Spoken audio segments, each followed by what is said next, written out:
Hi hello ಎಲ್ಲರಿಗೂ ನಮಸ್ಕಾರ friends, welcome back to my YouTube channel Spoorthi academy. ಈ ವಿಡಿಯೋದಲ್ಲಿ ನಾವು ಸಿಟೆಟ್ 2024ರಲ್ಲಿ ನಡೆಯುವಂಥ ಪರೀಕ್ಷೆ ಸಲುವಾಗಿ ಸಿಟೆಟ್ 2021ರಲ್ಲಿ ನಡೆದಂತಹ paper 2 language 1 Kannada question paper analysis ಮಾಡ್ತಾ ಇದ್ದೀವಿ ಫ್ರೆಂಡ್ಸ್.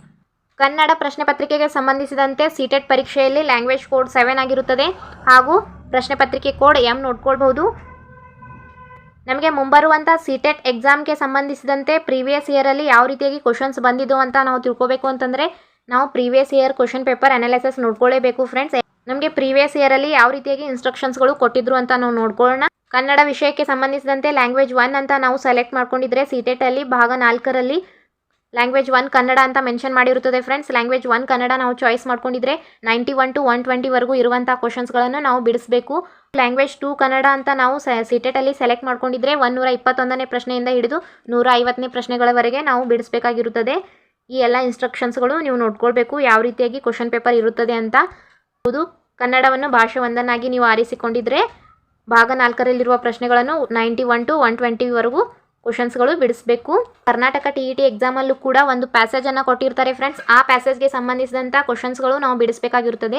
ಅದೇ ರೀತಿಯಾಗಿ ಸೆಂಟ್ರಲ್ ಟೀಚರ್ ಎಲಿಜಿಬಿಲಿಟಿ ಟೆಸ್ಟ್ ಅಥವಾ ಸಿಟೆಟ್ ಎಕ್ಸಾಮಲ್ಲಿ ಕೂಡ 2 ಪ್ಯಾಸೇಜ್ ಕೊಟ್ಟಿರ್ತಾರೆ. ಆ ಪ್ಯಾಸೇಜ್ಗೆ ಸಂಬಂಧಿಸಿದಂತೆ ಓದ್ಕೊಂಡು ನಾವು ಕ್ವಶನ್ಸ್ಗಳನ್ನು ಬಿಡಿಸಬೇಕಾಗುತ್ತದೆ. 91ನೇ ಪ್ರಶ್ನೆಯಿಂದ ಹಿಡಿದು ಈ ಲೇಖನ ಅಥವಾ ಪ್ಯಾಸೇಜನ್ನು ಓದ್ಕೊಂಡು ಆನ್ಸರ್ ಮಾಡಬೇಕಾಗುತ್ತದೆ. ನಾನು ಸ್ಕ್ರಾಲ್ ಮಾಡ್ತಾ ಇದ್ದೀನಿ ಫ್ರೆಂಡ್ಸ್. ಈ ಲೇಖನ ಅಥವಾ ಪ್ಯಾಸೇಜನ್ನು ನೀವು ಚೆನ್ನಾಗಿ ವಿಡಿಯೋ ಪಾಸ್ ಮಾಡಿ ಓದ್ಕೊಳ್ಳಿ. ಓದ್ತಾ ಕೂತಿದ್ರೆ ವಿಡಿಯೋ ಲಾಂಗ್ ಆಗುತ್ತದೆ. ಈ ಎಲ್ಲ ಪ್ರಶ್ನೆಗಳನ್ನು ನೀವು ಬಿಡಿಸಬೇಕು ಅಂತ ನೀವು ತಿಳ್ಕೊಂಡಿದ್ರೆ ಆ ಪ್ಯಾಸೇಜನ್ನು ಒನ್ ಟೈಮ್ ನೀವು ಓದ್ಕೊಳ್ಳೇಬೇಕು. ಕ್ವಿಕ್ಕಾಗಿ ಎಲ್ಲ ಪ್ರಶ್ನೆಗಳನ್ನು ಬಿಡಿಸ್ತಾ ಹೋಗೋಣ. ಆತ್ಮಕಥೆ ಏನು ಮಾಡುತ್ತದೆ ಅಂತ ಈ ಪ್ಯಾಸೇಜ್ಗೆ ಸಂಬಂಧಿಸಿದಂತೆ ಕ್ವಶನ್ಸ್ ಕೇಳಿರುವುದು. ಆತ್ಮಕಥೆ ಏನು ಮಾಡುತ್ತದೆ ಅಂತಂದರೆ ಕೆಲವರನ್ನು ನೋಯಿಸುತ್ತದೆ ಎಂದಾಗುತ್ತದೆ. ನೆಕ್ಸ್ಟ್ ಕ್ವಶನ್ ನೋಡ್ಕೊಳ್ಳೋಣ.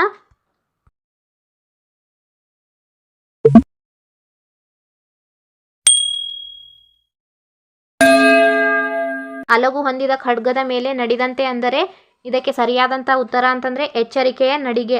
ಕ್ವಶನ್ ನಂಬರ್ 93 ನೋಡ್ಕೊಳ್ಳೋಣ. ಆತ್ಮಕಥನವನ್ನು ಹೇಳುವಾಗ ಏನನ್ನು ದಾಟಬೇಕು? ಆತ್ಮಕಥನವನ್ನು ಹೇಳುವಾಗ ಏನನ್ನು ದಾಟಬೇಕು ಅಂತಂದರೆ ಸ್ವ ಹೊಗಳಿಕೆಯನ್ನು ದಾಟಬೇಕಾಗುತ್ತದೆ. Next question number 94. ಒಳ್ಳೆಯ ಆತ್ಮಕಥೆಗೆ ಏನಾಗಿ ಉಳಿಯುವ ಯೋಗ್ಯತೆ ಇದೆ? ಒಳ್ಳೆಯ ಆತ್ಮಕಥೆಗೆ ಏನಾಗಿ ಉಳಿಯುವ ಯೋಗ್ಯತೆ ಇದೆ ಅಂತಂದರೆ ಸಾಹಿತ್ಯ ಹಾಗೂ ಇತಿಹಾಸವನ್ನು ಸೃಷ್ಟಿಸುವಂಥ ಯೋಗ್ಯತೆ ಒಂದು ಒಳ್ಳೆಯ ಆತ್ಮಕಥೆಗೆ ಇರುವಂಥದ್ದು. ನೆಕ್ಸ್ಟ್ ಕ್ವಶನ್ ನಂಬರ್ 95 ನೋಡ್ಕೊಳ್ಳೋಣ. ಈಗಾಗಲೇ ನಮ್ಮ ಸ್ಫೂರ್ತಿ ಅಕಾಡೆಮಿ ಯೂಟ್ಯೂಬ್ ಚಾನಲ್ನಲ್ಲಿ 2023ರಲ್ಲಿ ನಡೆದಂತಹ ಪೇಪರ್ 1 ಲ್ಯಾಂಗ್ವೇಜ್ 1 ಕನ್ನಡ ಹಾಗೂ language 2 Kannada question paper analysis ಮಾಡಲಾಗಿದೆ ಫ್ರೆಂಡ್ಸ್. ಅದೇ ರೀತಿಯಾಗಿ ಸಿಟೆಟ್ 2023ರಲ್ಲಿ ನಡೆದಂತಹ ಪೇಪರ್ 2 ಲ್ಯಾಂಗ್ವೇಜ್ 1 ಕನ್ನಡ ಹಾಗೂ ಲ್ಯಾಂಗ್ವೇಜ್ 2 ಕನ್ನಡ ಕ್ವಶನ್ ಪೇಪರ್ ಕೂಡ ಅನಾಲಿಸಿಸ್ ಮಾಡಲಾಗಿದೆ. 2019ರಲ್ಲಿ ನಡೆದಂಥ ಕ್ವಶನ್ ಪೇಪರ್ ಕೂಡ, ಆನಂತರದಲ್ಲಿ 2018ರಲ್ಲಿ ನಡೆದಂಥ ಕ್ವಶನ್ ಪೇಪರ್ ಕೂಡ, ಕನ್ನಡ ಸಿಟೆಟ್ ಎಲ್ಲ ಪ್ರಿವಿಯಸ್ ಇಯರ್ ಕ್ವಶನ್ ಪೇಪರ್ಸ್ಗಳ ಪ್ಲೇಲಿಸ್ಟ್ ಕೂಡ ಮಾಡಲಾಗಿದೆ. ಆ ಪ್ಲೇಲಿಸ್ಟನ್ನು ನಾನು ಡಿಸ್ಕ್ರಿಪ್ಷನ್ ಬಾಕ್ಸ್ನಲ್ಲಿ ಕೊಟ್ಟಿರುತ್ತೇನೆ. ಅಲ್ಲಿಂದ ನೀವು ಆ ಎಲ್ಲ ತರಗತಿಗಳು ಕೂಡ ನೋಡ್ಕೊಳ್ಬಹುದು. ಈ ಎಲ್ಲ ಪ್ರಶ್ನೆ ಪತ್ರಿಕೆಗಳ PDF ನಿಮಗೆ ಬೇಕಾಗಿದ್ದರೆ ನಮ್ಮ ಸ್ಫೂರ್ತಿ ಅಕಾಡೆಮಿ ಟೆಲಿಗ್ರಾಮ್ಗೆ ಜಾಯ್ನ್ ಆಗೋದರ ಮುಖಾಂತರ ಅಲ್ಲಿಂದ ನೀವು ಸಿಟೆಟ್ ಎಲ್ಲ ಪ್ರಶ್ನೆ ಪತ್ರಿಕೆಗಳ PDF ಅನ್ನು ನೀವು ಪಡ್ಕೊಳ್ಬಹುದು. ನಮಗೆ ಸಿಟೆಟಲ್ಲಿ ಗ್ರಾಮರ್ಗೆ ಸಂಬಂಧಿಸಿದಂತೆ ಯಾವೆಲ್ಲ ಕ್ವಶನ್ಸ್ಗಳು ಬರ್ಬೋದು ಅಂತಂದರೆ ಪದಗಳ ಅರ್ಥ ಕೇಳ್ತಾರೆ ಫ್ರೆಂಡ್ಸ್. ಆನಂತರದಲ್ಲಿ ವಿರುದ್ಧಾರ್ಥಕ ಪದ, ವಿಭಕ್ತಿ ಪ್ರತ್ಯಯದ ಮೇಲೆ 2 ರಿಂದ 3 ಕ್ವಶನ್ಸ್ಗಳು ಕಂಪಲ್ಸರಿಯಾಗಿ ಬರ್ತವೆ ಫ್ರೆಂಡ್ಸ್. ವಿಭಕ್ತಿ ಪ್ರತ್ಯಯಗಳು ವೆರಿ ಇಂಪಾರ್ಟೆಂಟ್ ಆಗಿವೆ. ಸಂಧಿಗಳ ಮೇಲೆ ಕ್ವಶನ್ಸ್ ಬರ್ತವೆ, ಅನ್ಯ ದೇಶೀಯ ಪದಗಳ ಮೇಲೆ ಕ್ವಶನ್ಸ್ ಬರ್ತವೆ. ಇವಾಗ ಇಲ್ಲಿ ಕ್ವಶನ್ ಕೇಳಿರುವಂಥದ್ದು ಪದಗಳ ಅರ್ಥದಲ್ಲಿ ನಿಶ್ಚಿತ ಎನ್ನುವ ಪದದ ಅರ್ಥ ಏನು ಅಂತ ಕೇಳಿರುವಂಥದ್ದು. ಸೊ ಇದಕ್ಕೆ ಸರಿಯಾದಂಥ ಉತ್ತರ ಅಂತಂದರೆ ಈಸಿಯಾಗಿ ಐಡೆಂಟಿಫೈ ಮಾಡ್ಬೋದು. ನಿಶ್ಚಿತ ಅಂತಂದರೆ ಖಚಿತ ಎಂದಾಗುತ್ತದೆ. ನೆಕ್ಸ್ಟ್ ಕ್ವಶನ್ ನಂಬರ್ 96 ನೋಡ್ಕೊಳ್ಳೋಣ. ಬಸವನ ಕೊಪ್ಪದಲ್ಲಿ ಇಲ್ಲಿರುವ ಈ ಪದದಲ್ಲಿರುವ ವಿಭಕ್ತಿ ಪ್ರತ್ಯಯ ಯಾವುದು ಅಂತ ಕೇಳಿರುವಂಥದ್ದು. ಇಲ್ಲಿ ಪ್ರತ್ಯಯ ಅಂತಂದರೆ ಅಲ್ಲಿ ಎನ್ನುವ ವಿಭಕ್ತಿ ಪ್ರತ್ಯಯ ಹಚ್ಚಲಾಗಿದೆ ಫ್ರೆಂಡ್ಸ್. ಅಲ್ಲಿ ಎನ್ನುವ ಪ್ರತ್ಯಯ ಯಾವ ವಿಭಕ್ತಿ ಪ್ರತ್ಯಯದಲ್ಲಿ ಬರುತ್ತದೆ ಅಂತ ಕೇಳಿರುವಂಥದ್ದು. ಅಲ್ಲಿ ಎನ್ನುವುದು ಸಪ್ತಮಿ ವಿಭಕ್ತಿ ಪ್ರತ್ಯಯದಲ್ಲಿ ಬರುತ್ತದೆ. ಸೊ ಹಾಗಾಗಿ ಇದಕ್ಕೆ ಸರಿಯಾದಂಥ ಉತ್ತರ ಅಂತಂದರೆ ಸಪ್ತಮಿ ವಿಭಕ್ತಿ ಪ್ರತ್ಯಯವಾಗಿದೆ. ವಿಭಕ್ತಿ ಪ್ರತ್ಯಯ ನಮಗೆ ಕಂಪಲ್ಸರಿಯಾಗಿ ಬರಲೇಬೇಕಾಗಿರುವಂಥದ್ದು. ನೀವು ಬಂದಿಲ್ಲ ಅಂತಂದರೆ 1 ರಿಂದ 2 ಟೈಮ್ ಅದನ್ನು ರಿಪೀಟ್ ಮಾಡಿ ಮನನ ಮಾಡ್ಕೊಳ್ಳಿ ಫ್ರೆಂಡ್ಸ್. ಏಕೆಂದರೆ ನಮಗೆ ಸಿಟೆಟ್, ಕರ್ನಾಟಕ TET ಹಾಗೂ GPSTR ಆನಂತರದಲ್ಲಿ HSTR ಆನಂತರದಲ್ಲಿ ಪ್ರತಿಯೊಂದು ಎಕ್ಸಾಮ್ಗೂ ಕೂಡ ಕನ್ನಡ ವಿಷಯಕ್ಕೆ ಸಂಬಂಧಿಸಿದಂತೆ KPSCಯಲ್ಲಿ ಕೆಸೆಟ್ ಎಕ್ಸಾಮಲ್ಲಿ ಎಲ್ಲ ಪ್ರಶ್ನೆ ಪತ್ರಿಕೆಗಳಲ್ಲಿಯೂ 2 ರಿಂದ 3 ಕ್ವಶನ್ಸ್ಗಳು ವಿಭಕ್ತಿ ಪ್ರತ್ಯಯ ಮೇಲೆ ಕಂಪಲ್ಸರಿಯಾಗಿ ಕ್ವಶನ್ಸ್ಗಳು ಬರ್ತವೆ ಹಾಗೂ ವೆರಿ ಈಸಿ ಆಗಿರುವಂಥ ಟಾಪಿಕ್ ವಿಭಕ್ತಿ ಪ್ರತ್ಯಯಗಳು. ನಾವು ಒನ್ ಟೈಮ್ ಹೇಗೆ ನೋಡ್ಕೊಳ್ಬಹುದು ವಿಭಕ್ತಿ ಪ್ರತ್ಯಯ ಕ್ವಿಕ್ಕಾಗಿ ಅಂತಂದರೆ ಪ್ರಥಮ ಅ, ದ್ವಿತೀಯ ಅನ್ನು, ತೃತೀಯ ಇಂದ, ಚತುರ್ಥಿ ಗೆ, ಪಂಚಮಿ ದೆಸೆಯಿಂದ, ಷಷ್ಠಿ ಅ, ಸಪ್ತಮಿ ಅಲ್ಲಿ. ಈ ರೀತಿಯಾಗಿ ನಮ್ಮ ನಾಲಿಗೆಯ ತುದಿ ಮೇಲೇ ವಿಭಕ್ತಿ ಪ್ರತ್ಯಯಗಳು ಇರಲೇಬೇಕಾಗಿರುವಂಥದ್ದು. ಈ ರೀತಿಯಾಗಿ ನೀವು ಒನ್ ಟೈಮ್ ಕ್ವಿಕ್ ರಿವಿಷನ್ ಆಗಿ ಮಾಡಲೇಬೇಕು. ನೆಕ್ಸ್ಟ್ ಕ್ವಶನ್ ನೋಡ್ಕೊಳ್ಳೋಣ. Question number 97. ಲೇಖಕನು ಆತ್ಮಕಥನದ ಬರವಣಿಗೆಯ ಸ್ವರೂಪವನ್ನು ಯಾವುದಕ್ಕೆ ಹೋಲಿಸಿದ್ದಾನೆ? ಲೇಖಕನು ಈ ಆತ್ಮಕಥನದ ಬರವಣಿಗೆ ಯಾವುದಕ್ಕೆ ಹೋಲಿಸಿ ಬರೆದಿದ್ದಾರೆ ಅಂತ ಕೇಳ್ತಾ ಇರುವುದು. ಸೊ ಇದಕ್ಕೆ ಸರಿಯಾದಂಥ ಉತ್ತರ ಅಂತಂದರೆ ಆಪ್ಷನ್ ನಂಬರ್ 3 ಆಗಿದೆ. ಹೊಯ್ದಾಡುತ್ತಿರುವ ಸಮುದ್ರಕ್ಕೆ ಹೋಲಿಸಿ ಈ ಆತ್ಮಕಥನವನ್ನು ಲೇಖಕರು ಬರೆದಿದ್ದಾರೆ. ನೆಕ್ಸ್ಟ್ ಕ್ವಶನ್ ನೋಡ್ಕೊಳ್ಳೋಣ. ಬರವಣಿಗೆ ಎಂದರೇನು ಅಂತ ಕ್ವಶನ್ ಕೇಳಿರುವಂಥದ್ದು. ಬರವಣಿಗೆ ಅಂತಂದರೆ ಏನಂತಂದರೆ ಸತತ ಬರವಣಿಗೆ ಅಂತಂದರೆ ಏನು ಅಂತ ನಾವು ಈಸಿಯಾಗಿ ಐಡೆಂಟಿಫೈ ಮಾಡ್ಬೋದು. ಹಾಗೂ ಈ ಪ್ಯಾಸೇಜನ್ನು ಕೂಡ ಓದ್ಕೊಂಡು ಐಡೆಂಟಿಫೈ ಮಾಡ್ಬೋದು. ಸತತವಾಗಿ ನಮ್ಮ ಒಳಗಿಂದನ್ನು ಹೇಳುವ ಕೆಲಸವನ್ನೇ ಏನಂತ ಕರೀತಾರೆ? ಬರವಣಿಗೆ ಅಂತ ಕರೀತಾರೆ, ರೈಟಿಂಗ್ ಅಂತ. ನೆಕ್ಸ್ಟ್ ಆತ್ಮಕಥೆ ಅಂದರೆ ಏನು? ಆತ್ಮಕಥೆ ಅಂದರೆ ಇಷ್ಟೆಲ್ಲ ನೋಡ್ಕೊಂಡಿವಿ ನಾವು ಇಲ್ಲಿಯವರೆಗೂ.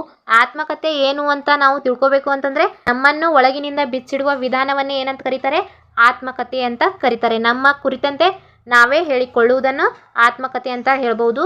ನೆಕ್ಸ್ಟ್ ಇನ್ನೊಂದು ಪ್ಯಾಸೇಜ್, ಒಂದು ಕವಿತೆಯನ್ನು ಕೊಟ್ಟಿರುವಂಥದ್ದು. ಆ ಕವಿತೆಗೆ ಸಂಬಂಧಿಸಿದಂತೆ 100ನೇ ಪ್ರಶ್ನೆಯಿಂದ ಹಿಡಿದು 105ನೇ ಪ್ರಶ್ನೆಗಳವರೆಗೆ ಆ ಕವಿತೆಯನ್ನು ಓದ್ಕೊಂಡು ನಾವು ಕ್ವಶನ್ ಪೇಪರ್ ಬಿಡಿಸ್ಬೇಕಾಗುತ್ತದೆ.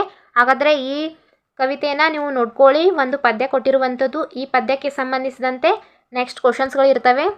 ಕ್ವಶನ್ ನಂಬರ್ 100 ನೋಡ್ಕೊಳ್ಳೋಣ. ಮಂದಿ ಪದದ ಅರ್ಥವೇನು? ಅರ್ಥದ ಮೇಲೆ 2 ಕ್ವಶನ್ಸ್ಗಳು ಬಂದವು, ನೋಡ್ಕೊಳ್ಳಿ. ಆಗಲೇ ಒಂದು ಕ್ವಶನ್ ಬಂದಿತ್ತು ಅಲ್ವಾ ಫ್ರೆಂಡ್ಸ್, ಅರ್ಥದ ಮೇಲೇ.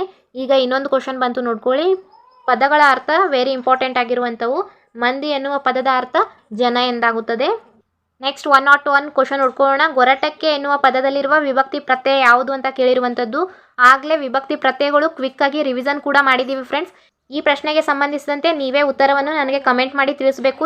ಎಷ್ಟು ಲಕ್ಷ ಕೊಟ್ಟು ನೀವು ತರಗತಿಯನ್ನು ಕೇಳ್ತಾ ಇದ್ದೀರಿ ಅಂತ ಗೊತ್ತಾಗುತ್ತದೆ. ನೆಕ್ಸ್ಟ್ ಕ್ವಶನ್ ನೋಡ್ಕೊಳ್ಳೋಣ. ಬೆಳ್ಳನ್ನವರಿಗೆ ಆಟ, ಕಪ್ಪನ್ನವರಿಗೆ ಕಾಟ. ಈ ಕವನದ ಸಂದರ್ಭದಲ್ಲಿ ಹೀಗೆಂದರೇನು? ಬೆಳ್ಳನವರಿಗೆ ಆಟ, ಕಪ್ಪನವರಿಗೆ ಕಾಟ ಅಂದರೆ ಇದರ ಅರ್ಥ ಏನಾಗುತ್ತದೆ? ಈ ಕವನದ ಸಂದರ್ಭಕ್ಕೆ ತಕ್ಕಂತೆ ಇದು ಯಾವ ಸಿಚುವೇಶನ್ಗೆ ಸಂಬಂಧಿಸಿದಂತೆ ಈ ಹೇಳಿಕೆ ಬಂತು ಅಂತ ಕೇಳ್ತಾ ಇರೋದು. ಯಾವ ಸಿಚುವೇಶನ್ಗೆ ಸಂಬಂಧಿಸಿದಂತೆ ಅಂತಂದರೆ ಬ್ರಿಟಿಷರಿಗೆ ಮೋಜು ಆಗುತ್ತಿತ್ತು.